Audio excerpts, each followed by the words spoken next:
याद दिलाते हैं कि तुम मनुष्य जीवन प्राप्त करके परमात्मा की प्राप्ति के लिए कोशिश करते हो।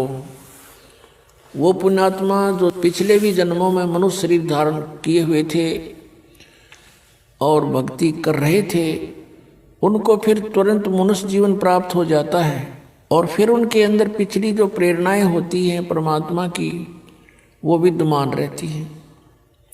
वो उसका अपना संस्कार है, वो कहाँ जन्मा है। जैसे पवित्र हिंदू धर्म में जन्म हुआ तो उसको वो पिछले संस्कार इतना दबाव देते हैं कि वो अपनी साधनाएं किए बिना रह ही नहीं सकता, तो वो साधनाएं शुरू कर देता है। किसी का मुसलमान धर्म में जन्म होता है तो वो क्रियाएं शुरू कर देगा, और अन्य धर्मों में भी ऐसे ही जानो। लेकिन पुण्यात्माओं, जब तक हम अपने सदग्रंथों से परिचित नहीं होंगे तो साधना करना भी व्यर्थ होगा।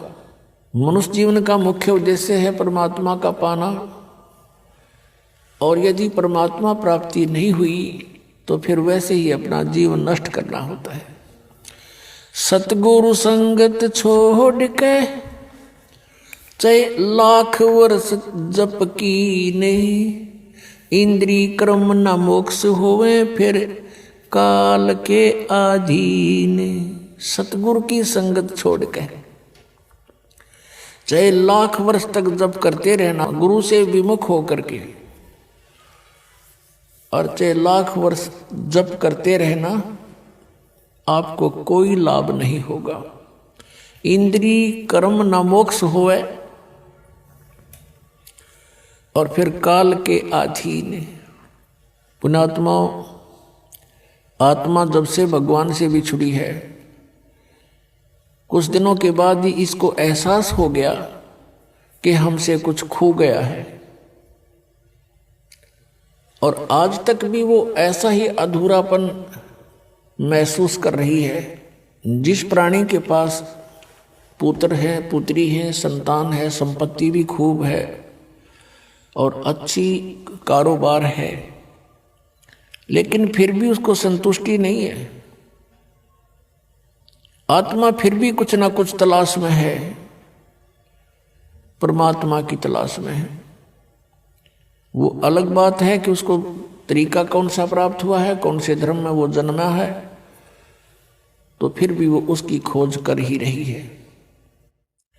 अब जैसे निर्धन तो खोज करता है, मान लीजिए परमात्मा की धनी होने के लिए, निसंतान ढूंढ रहा है भगवान को, न सोच लें कि संतान के लिए।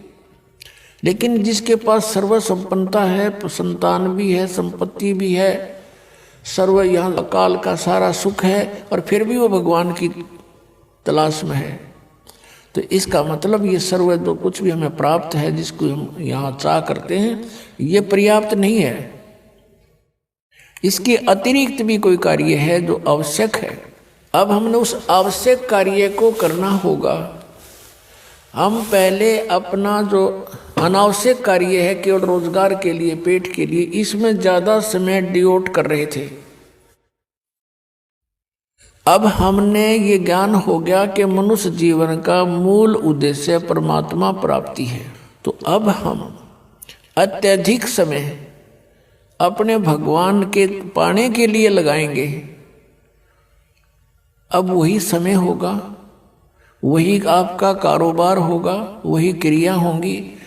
आपकी जो सांसारिक जो क्रियाएं हैं, जैसे पेट के लिए गुजारा सभी करते हैं, कोई सर्विस करता है, कोई दुकान किए हुए है, कोई किसान का काम करता है, कोई सर्विस कर रहा है, कोई मजदूरी करता है।